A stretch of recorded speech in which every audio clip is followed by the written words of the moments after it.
Hi, this is Bhavna and you are watching good returns. Azad engineering का IPO 20 दिसंबर से खुल चुका है और आज यानी कि 22 दिसंबर तक आप इसमें पैसा लगा सकते हैं। कंपनी सब्सक्राइबर को शेयर का अलॉटमेंट 26 दिसंबर को करेगी, वहीं असफल निवेशकों को 27 दिसंबर को रिफंड मिल जाएगा। डेबिट खाते में शेयर्स को 27 दिसंबर को ट्रांसफर कर दिया जाएगा। वहीं शेयर्स की लिस्टिंग 28 दिसंबर को होनी है। शेयर्स की बीएसई और एनएसई दोनों पर इसको लिस्ट किया जाएगा।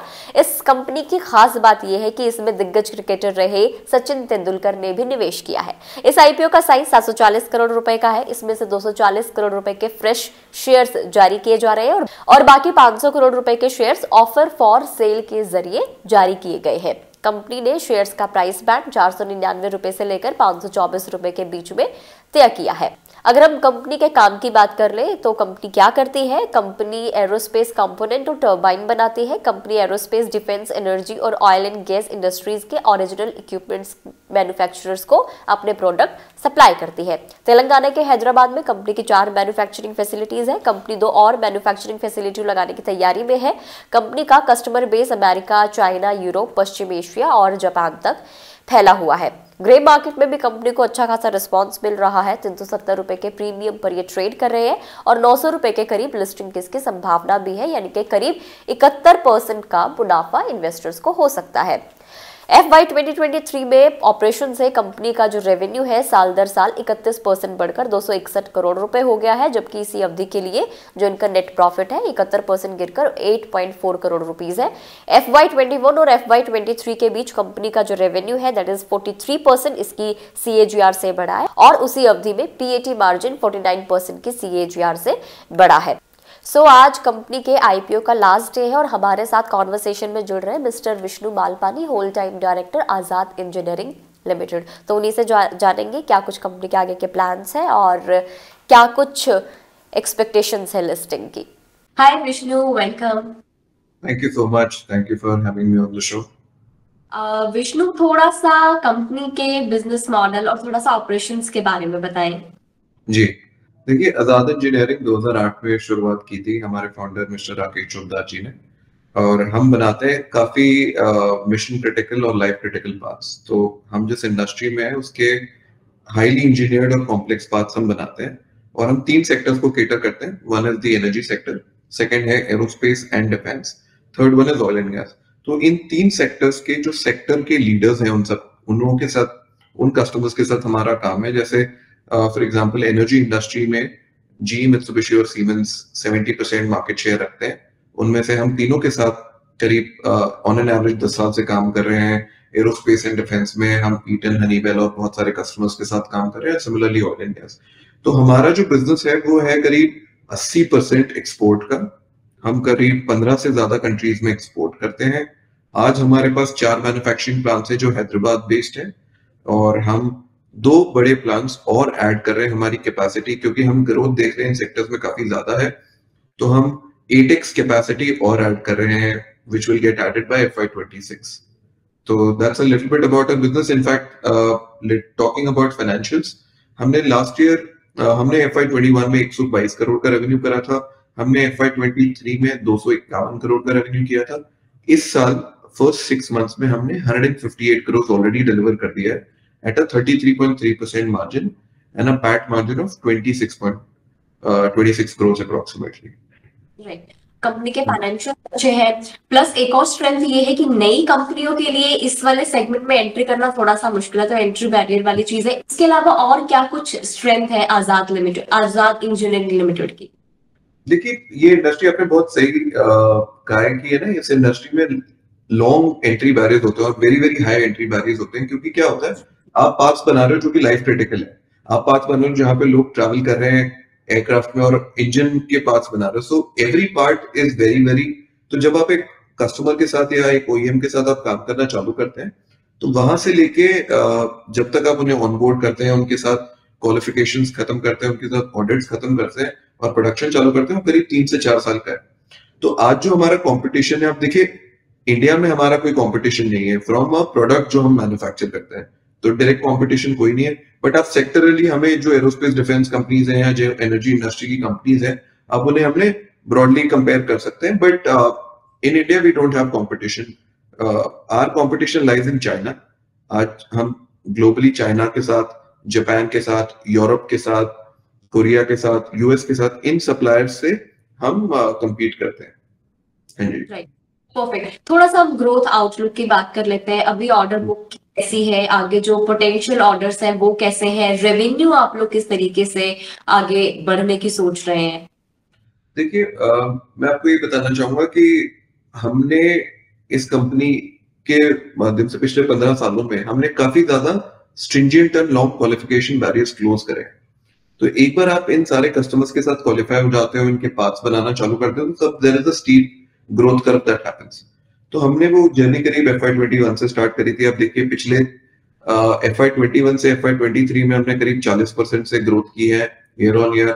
रेवेन्यू में करीब 45% के आसपास EBITDA में हमने ग्रोथ करी है। तो वो हमारी कंसिस्टेंट है। और मैं आपको ये कहना चाहूंगा, देखिए, वी अंडरस्टैंड जो सेक्टर्स हमारे हैं वो हाई ग्रोथ सेक्टर है, इसलिए हम कैपेसिटी एक्सपेंशन पे भी काफी फोकस कर रहे हैं internally, and that is one of our key strategies going forward. आज हमारा जो बिजनेस है, रफली आज पिछले साल आप देखें हमने 250 करोड़ का रेवेन्यू किया था। ये मार्केट है 22 से 24 बिलियन डॉलर्स तक का। तो आज हम basically less than 1% market share hold करते हैं, and our strategy is to expand, build capacity and keep increasing our wallet share. तो हम वही स्ट्रेटजी से आगे बढ़ रहे हैं एज अ कंपनी, एंड इसलिए हम नया प्लांट भी बना रहे हैं। तो आप समझ जाइए कि जैसे एक ऑर्गेनाइजेशन एक इंट्रोडक्शन फेज से ग्रोथ फेज पे आती है और फिर मेच्योरिटी डिक्लाइन पे, तो आजाद भी ग्रोथ फेज के अंदर एंटर हुई। राइट, आईपीओ की बात कर लेते हैं। 20 दिसंबर से आईपीओ ओपन हो चुका है। सो इस आईपीओ से जुटाई गई रकम का इस्तेमाल आप लोग कहाँ कुछ करने का प्लान कर रहे हैं? देखिए, हमारे बिजनेस में demand is not a challenge, correct, कि डिमांड बहुत ज्यादा अवेलेबल है। आपके लिए सिर्फ दो ही चीज हमें फोकस करनी है। एक है आपको इंफ्रास्ट्रक्चर बनाना है, और एक है आपको कैपेसिटी क्रिएट करनी है to cater to the demand that is there. तो हमारा जो भी आईपीओ का प्रोसीड है या जो भी हम केपेक्स उसके बाद करेंगे, वो इन्हीं दो एरियाज में डिप्लॉय होगा। फिलहाल जो हम 250 करोड़ 240 करोड़ जो हम रेज कर रहे हैं, उसको हम 138 करोड़ करीब हमारा डेट रीपेमेंट करेंगे। 60 करोड़ के आसपास हम केपेक्स में इन्वेस्ट करेंगे, और बाकी के करीब 40-42 करोड़ होंगे वो जनरल कॉर्पोरेट एक्सपेंसेस में डिप्लॉय होंगे। और ये इसके लिए आपने टाइमलाइन क्या कुछ रखी है? किसके लिए?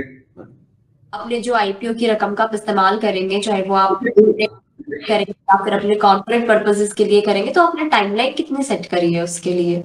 देखिए, डेट रीपेमेंट तो वन टाइम होता है।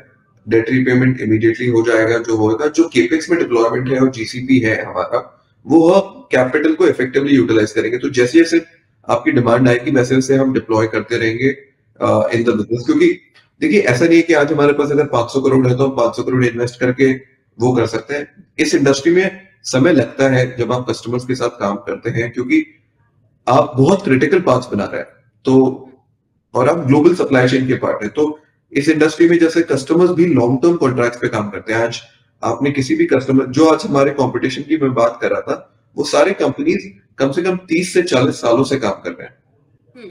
आजाद को तो सिर्फ 15 साल हुए हैं इस इंडस्ट्री में। तो we have a long way to go, and I think we are very well prepared with, क्योंकि हमारे पास राइट सेट ऑफ कस्टमर्स हैं, हमारे पास राइट सेट ऑफ प्रोडक्ट्स हैं, हमारे ऑपरेटिंग मैट्रिक्स बढ़िया चल रहे हैं, and I think so far so good. I think we've got good response even from the public market, primary market. Okay. कैसी एक्सपेक्टेशंस थी आपको आईपीओ से? और चूंकि आज तो आईपीओ क्लोज भी होने वाला है, सो कैसा क्या रिएक्शन आपको मिल रहा है? क्या सेटिस्फाई है आप? जी देखिए, we are very happy. IPO is a big milestone in every company's journey. तो ये सिर्फ हम कुछ मैनेजमेंट लोगों के यहाँ पे 1200 लोगों के स्वेट ब्लड ड्रीम्स हैं। So this is the dream for every individual who is working on a machine, right from a security guard to our founder. तो आई थिंक हम सबके dream, this is a big milestone, but we believe the best is yet to come. I think काफी अच्छा response रहा है। We would like to thank all our prospective investors. हमें आप हमारी एंकर बुक देखेंगे तो we have the right set of investors who have trusted us, and even now in the IPO we are getting some very good response. So we are very happy, and I would say that thankful to all the investors who are trusting us with their capital. Okay, so आप कितने premium पर list होने का आप लोगों की expectations है, क्योंकि अगर हम ग्रे मार्केट के रिस्पॉन्स के उसे देखें तो ये एक्सपेक्ट किया जा रहा है कि 900 के आसपास ये कुछ लिस्ट होगा। आप लोगों की क्या एक्सपेक्टेशंस है? देखिए हम तो we are doing it for the first time, so I don't have any numbers that we are chasing. I think whatever, see we have always believed in one thing, कि जो हम डिजर्व करते हैं as an organisation वो हमें मिलेगा, right? And this is a long journey, whether it is 10% up or a 10% down. I think it doesn't really make a difference to what we are trying to create. I think, but gray market premium suggests a good listing go. So we are very hopeful. If it happens, we'll be very happy as well. So yeah. Okay, well, और क्या कुछ future plans हैं आजाद engineering के? देखिए future plans हम तीन तरीके से we are looking at three broad strategies. एक है जो मैंने आपको बताया था कि हम जो हमारे एग्जिस्टिंग कस्टमर्स हैं उनके साथ हमारा वॉलेट शेयर काफी अंडर 1% है आज, हम उसको इंक्रीज करना चाहते हैं स्लोली। जैसे आज हम गैस टरबाइन के पार्ट्स बनाते हैं, हम न्यूक्लियर टरबाइन के पार्ट्स बनाते हैं, हम स्टीम बेस्ड टरबाइन के पार्ट्स बनाते हैं, हाइड्रोजन, तो इसमें हम वॉलेट शेयर बढ़ाना चाहते हैं हमारा। तो ये हमारी एक स्ट्रैटेजी है। दूसरी स्ट्रैटेजी ये है कि जो हमें कैपेसिटी करनी है क्रिएट। आज देखिए आप अगर आप 5-7 साल पहले बात करेंगे तो जो ग्लोबल कंपनीज होती थी वो इंडिया कभी आती नहीं थी। वो इंडिया इसलिए आती थी कि यहाँ पे लेबर चीप होने लगता था, लेबर आर्बिट्राज के लिए इंडिया जाना चाहिए। बट हमें वो नोशन बदलना है। हम हमारे देश से बेस्ट इंजीनियरिंग कैपेबिलिटीज है हमारे पास जो हम डेमोन्स्ट्रेट करते हैं और वही हम कोशिश करते हैं। तो हम हमारा एक सेंटर ऑफ एक्सीलेंस या आजाद इनोवेशन सेंटर क्रिएट करेंगे, जो कि एक प्लांट बनाएंगे हम, जहां पे एडवांस्ड मैन्युफैक्चरिंग फैसिलिटी होगी, आप देख पाएंगे वो, और हम 8x कैपेसिटी करें। तो ये हमारी सेकंड स्ट्रैटेजी है। थर्ड स्ट्रैटेजी है कि हम also we will focus on our capability building. तो ये जो तीन सेक्टर्स में हम प्रोडक्ट कैटेगरीज में एक्सपांड कर रहे हैं, so there will be a few capabilities also that get added to us. So broadly हम इन तीनों पे फोकस करेंगे, तीन सेक्टर्स इन कस्टमर्स पे, and will go forward with it. Alright, so my last question, Sachin Tendulkar और साइना नेहवाल आपके इसमें निवेश किया हुआ इन्वेस्टर है, सो उनके पोस्ट आईपीओ क्या कुछ प्लान्स है? देखिए Sachin Tendulkar ji, Saina Nehwal ji, in fact we have few other names also, उन्होंने भी इन्वेस्ट किया। तो करीब 2 साल पहले हमने कैपिटल रेज किया था उनसे। तो they are not selling in the IPO, so we are very happy about it. And I think so they've trusted the company even back then. They invested as a potential shareholder, so we're very happy about it. So abhi to they're not selling, so they're retaining their equity. So that's all they can tell you. All right. Thank you, Vishnu. Thank you हम लोगों से जुड़ने के लिए और धन्यवाद चीजें बताने के लिए। धन्यवाद, it's a pleasure. It's a pleasure to be here. Thank you. So, अगर ओवरऑल देखा जाए तो कंपनी की वैल्यूएशन ठीक ठाक है, कंपनी के जो फ्यूचर प्लान्स हैं वो भी अच्छे हैं, और ऐसा कोई बड़ी मेजर तो कुछ प्रॉब्लम दिख ही नहीं रही है इस आईपीओ में। सो अगर आपने अभी तक इन्वेस्ट नहीं किया है तो आप इसमें इन्वेस्ट कर सकते हैं।